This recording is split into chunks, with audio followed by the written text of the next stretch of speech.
버티고 버티다 참혹한 상황 터집니다.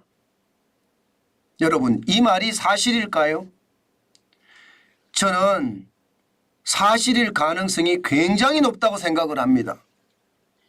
여러분, 이 지표를 한번 보시죠. 2023년 어음 부도율입니다. 작년. 작년 어음 부도율이 0.23%입니다. 0.23%라고 하니까 뭐 별로 안 되네 이렇게 생각을 하시죠. 그러나 현재를 가지고 과거를 돌아보면요, 이 0.23%는 진짜 최악의 상황이다. 저는 그렇게 이야기할 수 있을 거라고 생각을 합니다.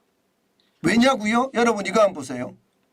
난리도 아닙니다. 0.23%. 자, 1998년 IMF 외환위기 때 0.52%였어요. 어음 부도율이. 그리고 2000년에 0.39%였고요. 지금 2000년에 0.39% 이후로 최고로 높죠. 글로벌 금융위기 때도 0.15%, 2009년이 0.14%였습니다. 그리고 2020년 코로나19의 위기 때는 0.06%였습니다. 2021년에도 0.07%였고요. 지금은요 0.23%. 자, 이러면 참혹한 상황이 안 온다고 이야기할 수 있을까요? 지표로 봐서는 분명히 올 수 있습니다. 지금 어떻게 생각하면 최악의 상태로 몰려간다 그런 생각이 들고요. 2022년에 0.1%보다 2023년 0.23%니까 2배가 넘습니다. 그렇다고 2024년이 좋아졌느냐? 지금 좋아졌지 않아요. 그게 문제입니다. 좋아졌으면 이게 참혹한 상황이 오지 않는다 이렇게 이야기할 수 있지만요, 상황이 그렇지가 않습니다. 어음 부도율이 이렇게 되니까 여러분 이거 한번 보세요. 법인 파산 신청 건수 2023년이 1657곳입니다. 예상은 1500곳 예상했는데 1657곳까지 늘었습니다. 2013년 통계 집계 후에 사상 최대입니다. 전년 대비하면 65%가 늘어났습니다. 1004개에서 1657개가 됐으니까 653개가 늘어나면서요 65%가 늘은 거예요. 자, 이런데 여러분 참혹한 상황이 오지 않는다 이렇게 이야기할 수 있을까요? 저는 그렇게 이야기하기가 쉽지 않다고 봅니다. 지금 2016년에 740개, 2017년에 699개, 2018년에 807개보다 2배잖아요. 2배. 코로나19의 위기 때 1069개였거든요. 그때보다 적어도 600개 가까이 늘었습니다. 1657개니까. 그러니까 기업들이 주구장창 줄줄이, 아니 무더기로 망한다는 이야기잖아요. 무더기로. 이런데 여러분 참혹한 상황이 오지 않는다. 여러분 그렇게 이야기할 수 있습니까? 제가 봐서는 이 지표가 참혹한 상황이 온다는 것을 그대로 말하고 있습니다. 제가 인위적으로 만들 필요도 없습니다. 지표가 그렇게 말을 하고 있어요. 지표가. 지금 관리 못하면 최악의 상황 온다는 이야기가 틀린 이야기가 아니라니까요. 이게 여러분 총선이 끝나고 나면 강력한 구조조정이 온다고 이야기하잖아요. 그 말도 저는 분명히 이유가 있다고 생각을 해요. 그 정도로 말입니다. 지표들이 최악으로 달리고 있습니다. 시한폭탄이 아니라 저는 터졌다. 저는 그렇게까지 봅니다. 그 정도로 상황이 어렵다는 거예요. 실질적으로 말입니다. 여러분 법인만 이런 것 같죠? 아닙니다. 개인도 상황이 진짜로 나쁩니다. 보실래요? 부동산 임의 경매 개시 결정 등기 신청 건수입니다. 여러분 보시다시피 2023년이 10만 5,614건이에요. 임의 경매라는 게 여러분 은행에서 돈을 빌려서 집을 샀습니다. 3개월 동안 연체가 됐어요? 그러면 은행이 경매로 넘기는 것을 임의경매라고 합니다. 빚을 못 갚아서 경매로 넘어가는 것을 임의경매라고 하는데 이 임의경매가 여러분 2021년 대비해서도요 지금 굉장히 많이 늘었습니다. 6,248건인데 지금은요 10만 하고도요 지금 5,614건이라고 생각이 됩니다. 그러니 퍼센테이지로 보더라도 어마어마한 숫자잖아요. 지금 말입니다. 2022년과 2023년을 보면 충격적인 숫자에 충격적인 숫자. 저는 이것이 진짜 어마어마하게 늘어났다고 생각을 합니다. 게다가 말입니다. 2023년에 10만 5,614건은요. 전년 대비해서 집합건물의 경우 62% 늘었습니다. 집합건물이라는 게 아파트 아니에요. 아파트가 3만 9,059건이 지금 최악이 됐다는 거예요. 게다가 2014년 12만 4,253건 이후로 최대라는 겁니다. 그러면 여러분 기본적으로 말입니다. 지금 상황이 굉장히 어렵다는 이야기죠. 개인까지도 지금 빚을 못 갚아서 참혹한 상황이 된다는 뜻입니다.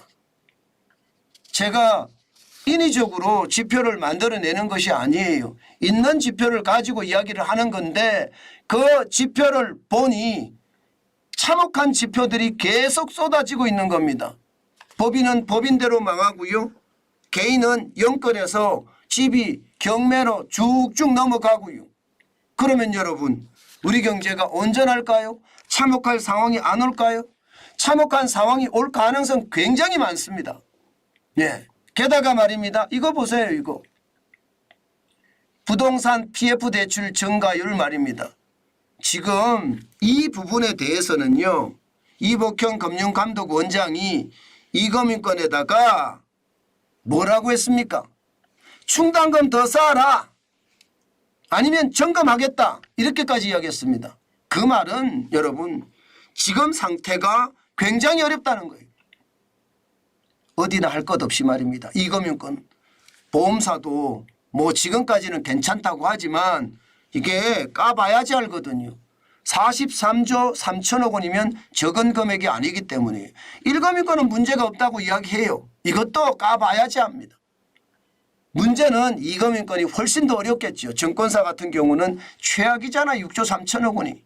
게다가 연체율이 지금 13%가 넘으니까 증권사 줄줄이 망한다. 상호금융 4조 5천억 원인데 새마을공고나 저축은행이 여기에 새마을공고나 축협이 여기에 포함되어 있고요. 신협이 여기에 포함되어 있고요. 단위농협이 포함되어 있습니다. 만만치 않죠. 저축은행도 9조 8천억 원 만만치 않고요. 여신전문금융기관, 캐피탈사, 카드사 만만치 않습니다. 26조나 돼요. 이게 안 터진다고 장담할 수 있겠습니까? 아마 어느 누구도 이걸 가지고 안 터진다고 장담하기가 어렵습니다. 지금 미분양의 상황이 얼마나 높아졌는지 여러분들은 다 아시죠. 게다가 악성 미분양이라고 하는 준공후 미분양이 10,000가구가 넘어섰습니다. 10,000가구가 넘어섰다는 것은 돈이 잠겨 있다는 거예요. 잠겨 있으면 여러분 돈은 돌아야지 돈이거든요. 돈이 돌지 않잖아요. 그러면 기업은 자금난을 겪게 되고 그 자금난은 지금까지 법인들이 파산하는 것 이거보다 더 심각한 파산이 올 수도 있다. 여기에다가 부동산이 지금 상황이 어렵잖아요. 그러면 임의경매가 더 많이 나올 수도 있다. 저는 그렇게 생각합니다. 게다가 고금리와 고물가는 지금 꼼짝없습니다. 여러분 알다시피 고금리와 고물가가 금방 내려가지 않는다고 제가 말씀을 드렸잖아요. 이자 앞에 장사 없다는 말을 몇 번에 걸쳐서 제가 강조해 드렸습니다. 지금 이자 앞에 장사 없다는 말이 현실화됐다는 거예요. 기업은 부채를 감당하지 못해서 장사가 돼야 되는데 경기까지 침체까지 겹치니까 이게 줄줄이 나가 떨어지는 거고요.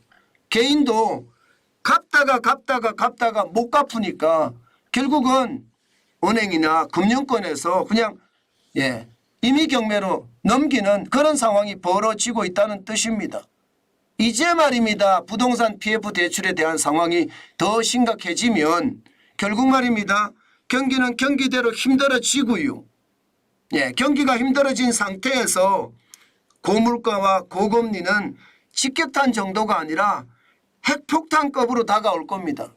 그것이 말입니다. 우리 경제 전체에다가 옥죄일 수 있는 정말 참혹한 상황이 옵니다.